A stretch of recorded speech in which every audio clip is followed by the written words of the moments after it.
License to own and possess firearms at firearms registration na motoristang bumunot at nagkasa ng baril sa isang siklista sa Quezon City. Kinansila na ng PNP. 3 pang kalibre 45 baril kinumpiska na ng PNP Firearms and Explosive Office.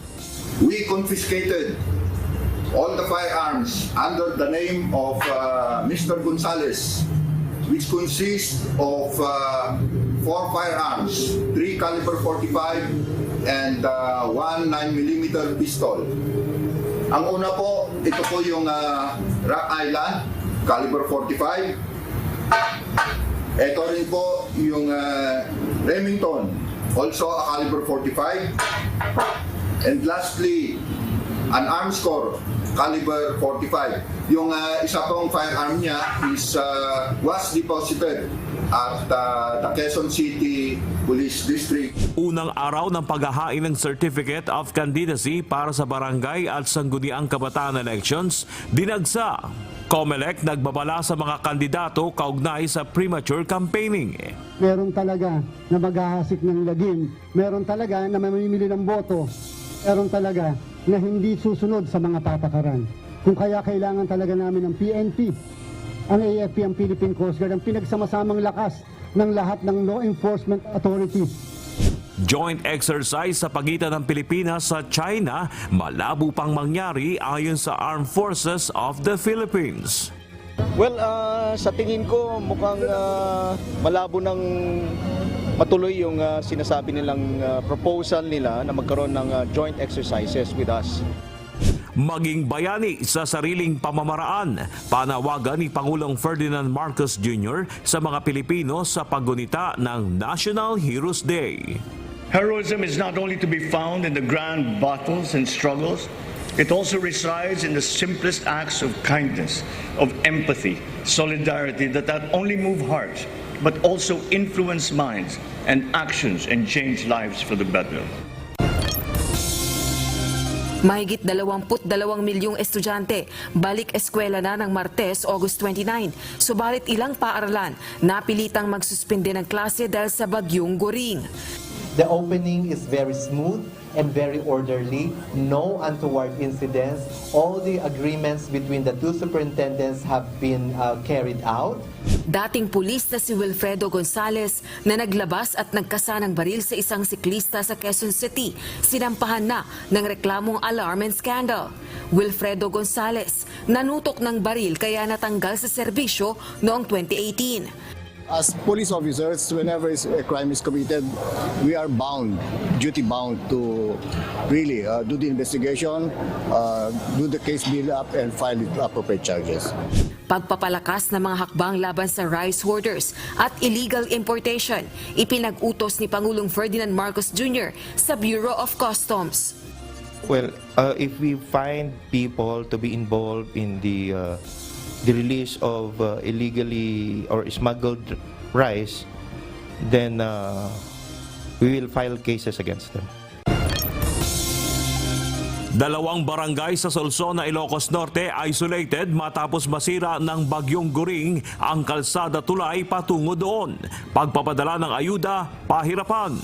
Quezon City Police District Chief Police Brigadier General Nicolas Torre III nagbitiw sa pwesto kasunod ng mga tinawong batiko sa presscon ng dating pulis na nagkasa ng baril sa siklista. Resignation letter hindi pa tinatanggap ni PNP Chief Police General Benjamin Acorda Jr.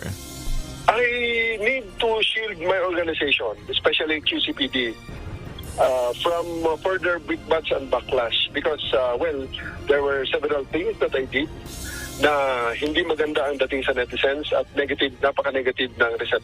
Kaibigan at testigo sa pagpatay kay Jemboy Baltasar na si Sunny Boy, sinaktan umano habang kinukuhanan ng salaysay ng mga pulis. Pulis na may suot ng body-worn camera, inaming hindi alam kung paano gamitin ito. Sinuntok po nila sa mga tagiliran ko po. Sinuntok ka sa tagiliran? Ilang beses ka sinuntok? 3 beses lang po, pero malalakas din yung suntok. 3 beses kang sinuntok ng malakas sa tagiliran. Hindi mo pinindot record, pinindot mo? Hindi ko na po napindot, sir. Hindi ko naman po alam kung paano i-operate yung sir eh. Pangulong Ferdinand Marcos Jr. babiyahe ng Indonesia para dumalo sa 43rd ASEAN Summit. Issue sa West Philippine Sea, food at energy security, kabilang sa mga tatalakayin ng presidente sa pagpupulong. The President will continue to promote a rules-based international order, including the 92 UNCLOS, especially in the South China Sea. Implementasyon ng revised rules para sa mga Pilipinong babiyahe sa abroad, ipinagpaliban muna ng Department of Justice. Department of Foreign Affairs tinuligsa ang bagong 10-dash line map ng China. Panibagong diplomatic protest inihain upang igiit ang karapatan ng Pilipinas sa pinag-aagawang teritoryo. Suffice it to say that we already protested against that. Definitely, we're not in favor of that. We reject that, and we continue to promote a peaceful settlement of disputes in that regard. North Korea nagsagawa ng nuclear strike drill sa South Korea. Pagtatakda ng limitasyon sa presyo ng bigas, epektibo na simula September 1, araw ng Biyernes. Pangulong Ferdinand Marcos Jr. hinikayat ang publiko na isumbong ang mga lalabag sa price cap.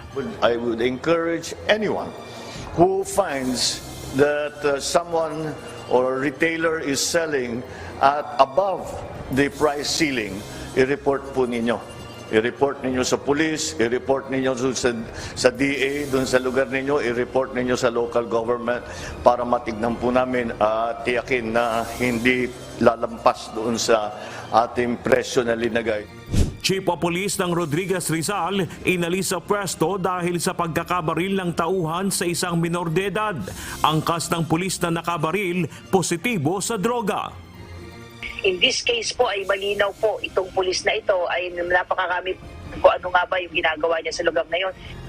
Unang araw ng dry run ng cashless toll collection naging maayos ayon sa Toll Regulatory Board.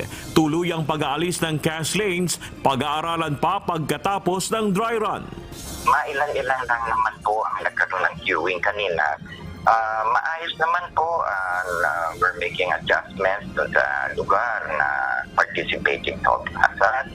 Former U.S. President Donald Trump naghain ng not guilty plea sa election case sa Georgia, USA.